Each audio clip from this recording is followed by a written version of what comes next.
when we take the field against them, there's always going to be animosity. The games just feel different. It feels like a different atmosphere. Definitely stings more when we lose to them.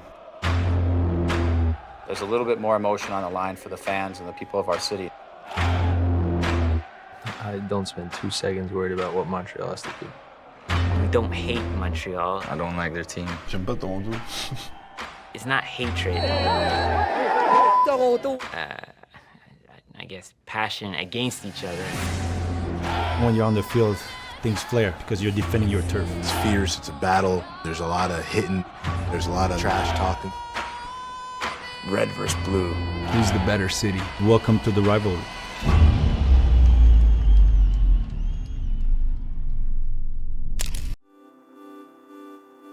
The rivalry between these two cities is something that runs really deep. You've got the English, you've got the French, you've got Montreal, you've got Toronto, you've got Quebec, you've got Ontario, and it's just been a rivalry culturally, politically, economically, and on the field and in the rink since, hundreds of years. The greatest rivalries have that kind of cultural conflict that doesn't really exist in North America, but it does here. Really what you're seeing is two distinct peoples, two peoples who are vastly different in the ways that matter coming together to fight. This is not the soccer equivalent of the Maple Leafs versus the Canadiens. This is Toronto FC versus Montreal Impact.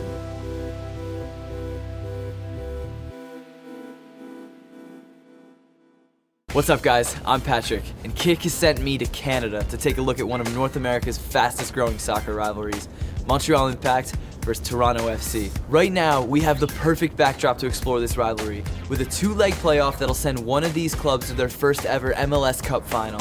Just 504 kilometers separate Montreal and Toronto, but culturally, they're worlds apart. You could say this rivalry began in the 1700s. The French settled in today's Quebec, while the English chose Ontario. Fast forward almost 200 years, and politics and sport increased their divide. In 1917, the Montreal Canadiens and the Toronto Maple Leafs faced off for the first time, and the intense sporting rivalry was born. In 77, French was made the official language of Quebec by law. It meant education, business, street signs, everything had to be in French. This caused an exodus of English speakers and businesses to Toronto, and some even say the relocation of baseball's Montreal Expos. However, on the soccer pitch, these cities have a surprising history that spans decades. Here in Montreal, pro soccer dates back to the 1970s with the Montreal Olympique and later Montreal Manic. Although short-lived, both were very popular. Then, the Montreal Impacts were founded in 1992. And with a team of local Quebec talent, they had early success across the lower divisions of North American soccer and the Voyageurs Cup, or today's Canadian Championship. The Voyageurs Cup was largely dominated by Montreal in the initial years. When Toronto joined Major League Soccer, that's when this Canadian Championship really took hold. We have a long history with beating Toronto, always being on top of Toronto on the soccer scenes. And the first year, Montreal took it again. And that was pretty straightforward for them because they'd been winning it for so long before that. They'd been winning it since 2002. In 2009, the rivalry took a turn. TFC went to Montreal needing to overcome a 4-goal deficit to claim the cup. What ensued has become known as the Miracle in Montreal, a 6-1 victory in front of hundreds of traveling fans that gave TFC their first trophy ever, and Montreal some long-awaited competition. That was, I think, the foundation for what is now the modern rivalry between Toronto FC and Montreal Impact. Montreal came into the league in 2012, and then in 2013, we saw Montreal just destroy Toronto 6-0, and it was the revenge. And the days and the years and the weeks that followed afterwards have just made this rivalry grow even more. So it's the night before the match here in Montreal, and we're headed to this bar to speak to some of the Impact's most passionate supporters, Ultras Montreal. I've been following them for several years now. Their choreos, their tifos, everything they do is so sick. So we're here to get their take on this rivalry. The Ultras Montreal started in 2002. We started when we were back in the second division, just because there was nothing happening. The Montreal Impacts it's a family club. When they moved up to MLS, there was a history in Montreal that they kind of brought back. Last year when they brought in Yellow, all the assistants are local boys. It means a lot to do well with this team, and who wants to be the best in Canada, and that's what it comes down to. Historically, this team has always been formed with local players. More than Montreal's team, it's been Quebec's team. It's been the team of the province. They have Patrice Bernier, who's a hometown guy that has been there, and that's something that's very, very important for Montreal. This goes back for me to when I was a kid, having to play Quebec-Ontario games in provincials. and it has grown since the 5 year seasons that I've been in MLS. Every season, each game has meant even more. This is something that we take a lot of pride in because we've built it basically from scratch, you know, and we've reached the top level in North America.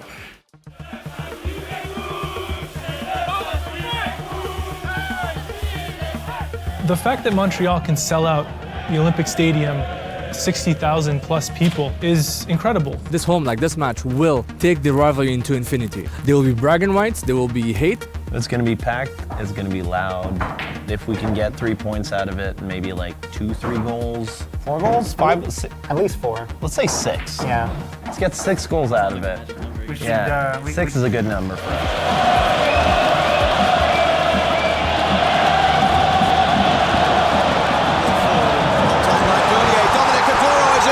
It's a Doro for Montreal, and it's the former Toronto FC player who opens the scoring in the first leg at Olympic Stadium.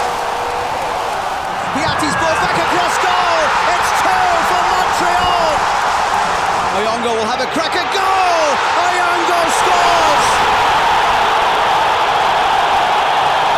Montreal Impact get the 3rd goal after just 52 minutes.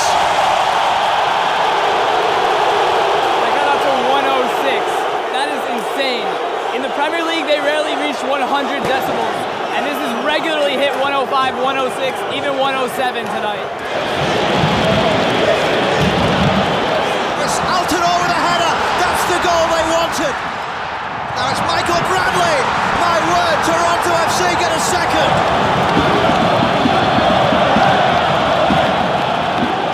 On a Jean-Pascal avec nous.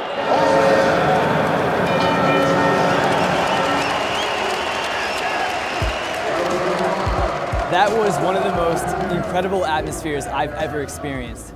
Montreal has the slight advantage going into the second leg, but now we're going to Toronto to experience the red side of this rivalry.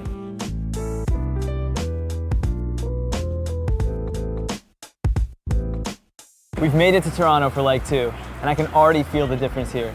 It's flashy, it's modern, it's very contrary to the historic French feel of Montreal. But this is very clearly a city on the rise, economically, culturally, and perhaps most dramatically, in soccer. Toronto FC joined MLS in 2007, much to the excitement of the city's diverse, soccer-hungry population. But in the early years, they had little to cheer about, as TFC missed the playoffs in their first 8 seasons. TFC reflects the identity of Toronto in stereotypical ways, in the sense that it's a big money team, and that rubs people in the rest of the country the wrong way. They love to watch Big Bad Toronto fall on its face. But in 2015, they finally qualified. And although they were eliminated by none other than the Impact, a taste of success breathed life back into the club and their fan base. I think Torontonians are very proud. Torontonians, because they tend to be bashed by the rest of the country, will get their backs up and be very supportive of their hometown. Toronto is a city where 70 to 80% of the population is a first generation or fresh immigrant from somewhere else. Everywhere else in the world, football is religion. And so you don't lose that mentality when you come here. There's a lot of local talent in Toronto who grew up watching the rivalry, and they want to represent their city. It means a lot. It's a special feeling to be from here and to play for your hometown. Being from Toronto, you know, you always want to beat the Montreal teams, and I can't really say much other than I don't really like them. When you play in Montreal, you know it's almost like a cup final every time you guys play. It's like an El Clasico.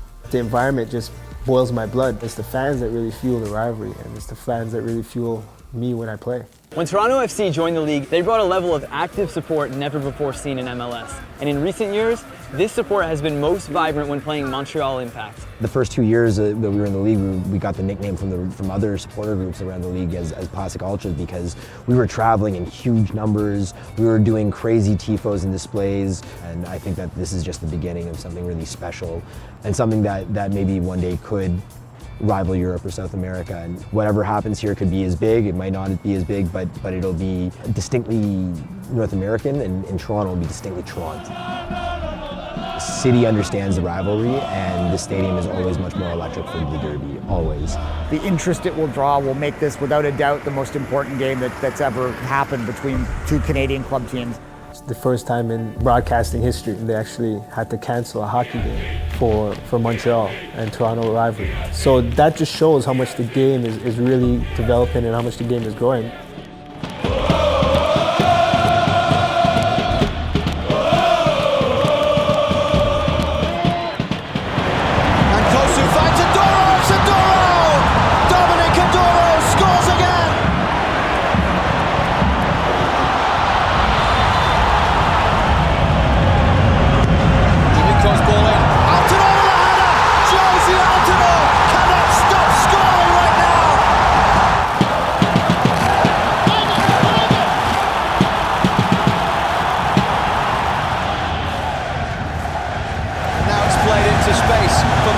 Chip this one into the edge of the box. Haglund with a header.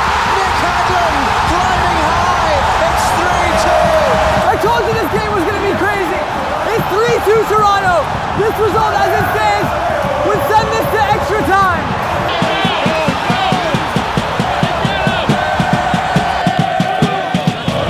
Makes a shot with a good ball into the middle. A stopping header, and it's in. It's Benoit Cheyrou. Ricketts is in there. It's tossing Ricketts. It's 2 goals in 2 minutes. Easily, Toronto has put in 2 goals now, and this place is out of control. Electric. 15 minutes for Montreal to get this back, but it doesn't look good.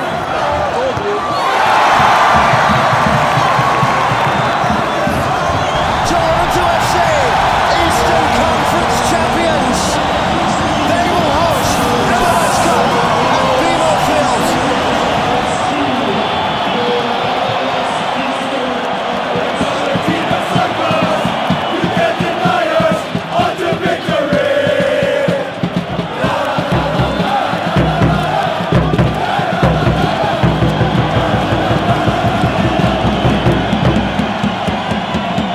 I'm exhausted and I'm soaking wet. Toronto has taken the bragging rights. But honestly, I'm having trouble processing what we witnessed across these 2 games. 2 thunderous atmospheres, 2 extremely passionate fan bases. I'm completely convinced that this is one of, if not the best rivalry in North America. Bravo, Canada.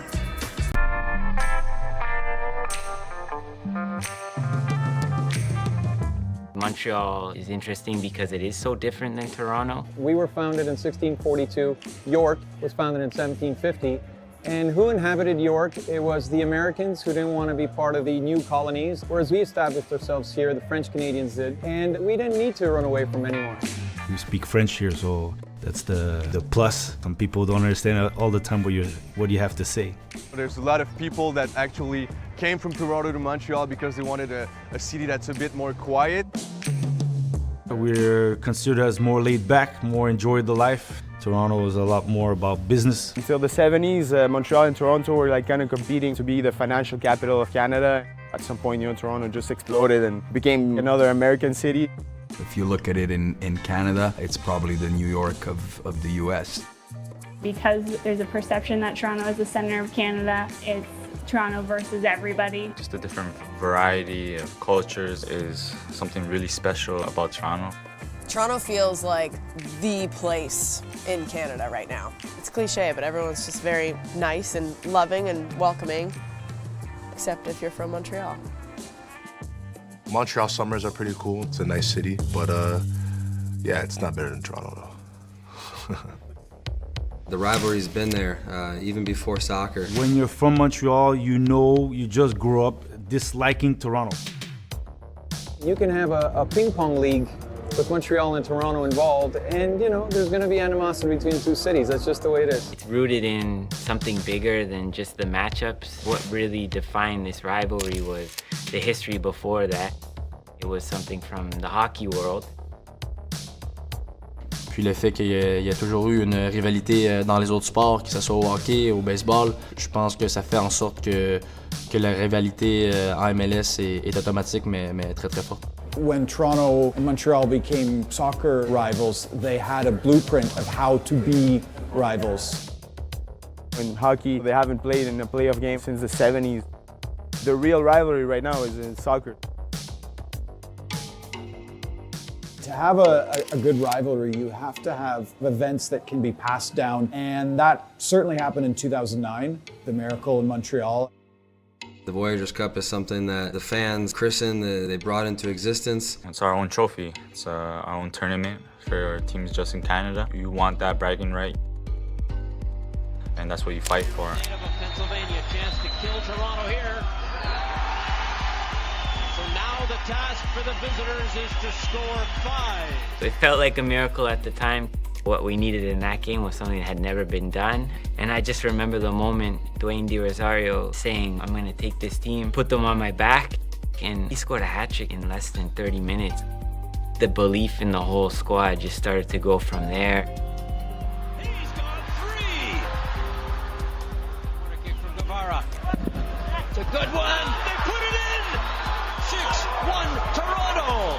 An unbelievable night in Montreal. It meant a lot for our guys to do it on Montreal soil with everything against us. TFC hadn't won any MLS Cups, so it really was a different shift in type of energy and focus. And winning that cup really solidified what this team means to Canada as a whole. That's something that TFC fans can now always hold over Impact fans. And Impact fans can do that as well. And they did in 2015. In 2015, Toronto was seen as the villain of MLS, and Montreal were the good guys. The underdog against the big money team. That's a great narrative, right? On one side, you had Drogba, Yari, and Bernier, and on the other side, you had Jovinko, Altidore, and Michael Bradley was kind of the Lex Luthor of the MLS. Montreal with a landmark day for Canadian soccer. We were a team that I think was still maturing in terms of our identity and how we were going to go about winning that big game. Here's Piatti. He has Drogba wide right. He has Bernier in the middle, and it's played through to Patrice Bernier. Bernier! It's the Canadian who gets the first goal. Pat Bernier being the legend he is around here, and his celebration was incredible, and bumping his chest and the crest. He held his heart, he held his chest, and he told everyone he was a Montrealer. And it was the best time to be at beating Toronto. That goal meant a lot. And it's just a showing at that moment that, yeah, you're just not that better than us right now. Here's Piatti. Ignacio Piatti! He gets the goal, and he doubles Montreal's lead. Still Patrice Bernier for Montreal. All the way to Drogba. It's 3 for Montreal Impact. Winning 3-0 at home, knocking out our biggest rival. It was one of the best memories that we've had at Stade Saputo. It is a night that will live long in the memory for Montreal Impact. TFC was just a little bit overwhelmed by the moment, right? You didn't have your best players showing up when they needed to. That was tough because all the offseason, that's all you had to hear about how you got beat 3-0, and they deserved it. Losing to the Impact in 15 was vital. You have to fail before you can figure out how to succeed, and just getting pasted by Montreal was that moment for TFC.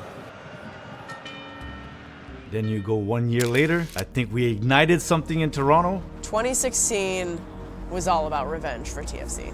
Toronto looks at this as if they have something to prove, and that's important. Centuries of rivalry between these two. Got off to a great start.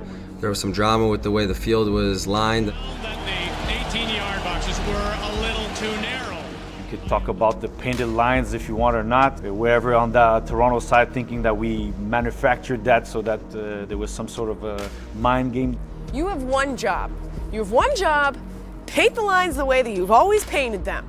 We got off to a terrible start. We were down 3-0, I believe. It's a Doro for Montreal. Piatti's ball back across goal. Oyongo will have a crack at goal.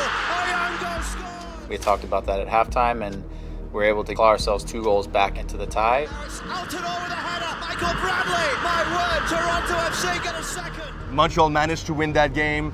Everybody thought, that's it, that's the season where Montreal's gonna go all the way. And then Montreal went to Toronto.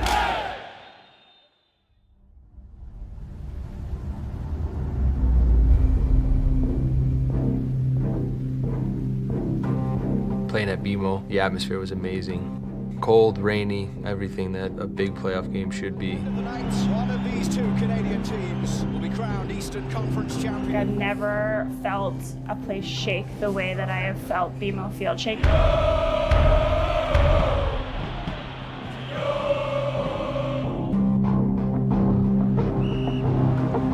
It was exciting, you know, it had everything. Tackles, it had goals.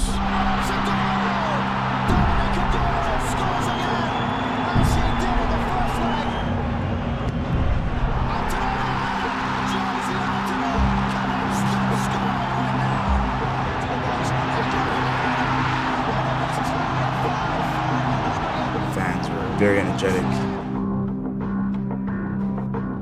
There was an incredible amount of concentration and intensity that was going into that game that came down to a play in overtime.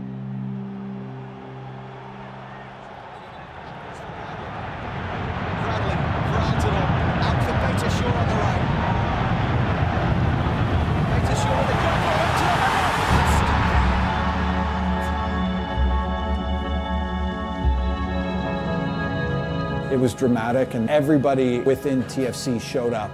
It was an electric atmosphere, definitely one of my favorite moments. We had heard the huge numbers of television viewers across Canada and even down into the US, and that's for me the first time I really felt like this rivalry was real and it was big. Winning in 17 was good, but you have to do it repeatedly. And that's something that I'm sure Impact fans will love to remind TFC fans of that. Yes, you won a domestic treble, and that's something no MLS team had ever done. You also missed the playoffs the following season. A year ago they won it all, but just 12 months on, they're eliminated from contention in the playoffs. Like I told you, 2016, they maybe beat us in the leg. By the end of the day, they lost the cup final. The series we had with them in the playoffs, those were epic. Epic emotionally, epic in terms of the level of game, and that's what you want to live. Jovinko into the traffic, the header, save off the line, the rebound is in! 2019, Montreal has to make a statement. You know, it's been a while since they've lifted that cup, and I think everybody's kind of missing that. You know, those games, they generate emotions and history. Tell the story about two cities. When there's one national anthem, I think that's when things get intense. This is one of those games that has that extra feeling. It's special, it's unique. You wouldn't want to get caught trying to compare it to anything else. There's a true disdain for each other. You know, the cultures don't mix very well. I think it means the world to be able to boast that they're the best team in Canada. It is the best rivalry in MLS.